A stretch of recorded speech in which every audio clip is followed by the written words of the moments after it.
నేను house arrest అయినా లేదా ఇప్పుడు చూపెడుతున్నాను కదా. నేను హౌస్ అరెస్ట్ లో ఉన్నాను కదా. ముసలోళ్ళు ఈరోజు మా హక్కులు మాకు కాపాడమని చెప్పి అరెస్ట్ అవుతా ఉన్నారు. అలా మాకేమైంది, మాకేం రోగం వచ్చింది, మేము పోకుండా ఉండడానికి మాకేం ఇవాళ ఉద్యోగ సంఘాలు మొత్తము బానిస లెక్క మారిపోయినాయి. క్యాలెండర్లు ఓపెనింగ్ వీటి ఓపెనింగ్కే ఈ రోజు ఉన్నారు ఒక్కొక్క సంఘాలు. వాటికి ఎలక్షన్లు ఉండే ఏముండే ఎవరి మీద సంఘాల ప్రేరణ చేసింది.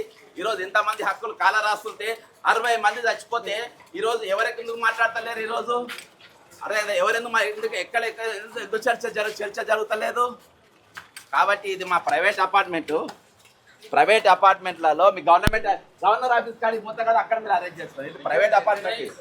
ఇక్కడ మీరు ఆపడానికి లేదు. ఇక్కడ మీరు ఆపడానికి లేదు సార్.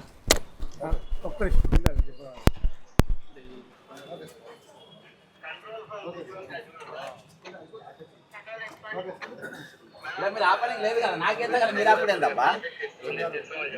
నా దగ్గర మీరు ఆపుడు ఎక్కడిది.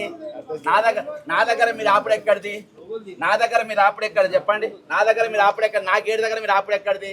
ఇలా 42 మంది ఫ్యామిలీ మనందరూ ఎట్లా ఇబ్బంది పెడతారు. మీరు ఏ విధంగా ఇబ్బంది పెడతారు. బయట వేస్తాం.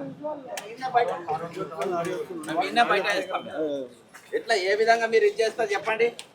గవర్నర్ గారు దేనికోసం నా హక్కు కాపాడుకున్నావా, ఇక్కడ రాజ్యాంగాన్ని కాపాడుకున్నావా, నా ఫండమెంటల్ రైట్స్ కాపాడుకున్నావా, ఇక్కడ ఎంజాయ్ చేయకున్నావా. గవర్నర్ గారు ఇక్కడ వైఆర్ఆర్ in Telangana mister honourable governor of Telangana వైఆర్ఆర్.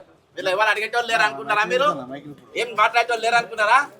ఈరోజు అందరినీ మీరు గొంతులన్నీ నూపితే ఎవరు మాట్లాడేటోళ్ళు ఏం చేయలేమని అనుకుంటున్నారా. ఈరోజు తెలంగాణకి రిటైర్ అయిన వాళ్ళు ముసలోళ్ళు ఇంట్లో కూర్చొని వాళ్ళు పిల్ల పాపతో ఉన్నోళ్ళు వాళ్ళు వచ్చిన హక్కు గురించి అన్ని గవర్నర్ గారికి పోతే అరెస్ట్ చేపిస్తావా. ఇదా నీ పద్ధతి. ఇదా ఒక గవర్నర్ కార్యాలయం చేస్తున్నటువంటి నిర్వాహకం. ఈరోజు ఎవరితో ఎంతమంది మీరు పిలుచుకొచ్చి మాట్లాడుకుంటారు. ఈరోజు కమిటెడ్ ఎక్స్పెండిచర్ మీ సంతకం లేదా, బడ్జెట్ మీద సంతకం లేదా, కాగ్ రిపోర్ట్ లో వచ్చినట్టు 16,82,000 కోట్ల రూపాయల కాగ్ రిపోర్ట్ లో నీ సంతకం లేదా. నీ సంతకం లేకుండానే ఈ రోజు ఫైనాన్స్ బిల్లు పాస్ అయిందా.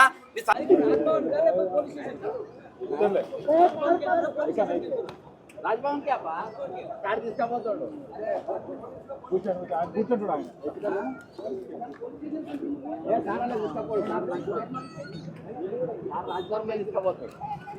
కూర్చోండి, జాగ్రత్త, మెల్లగా కూర్చోండి.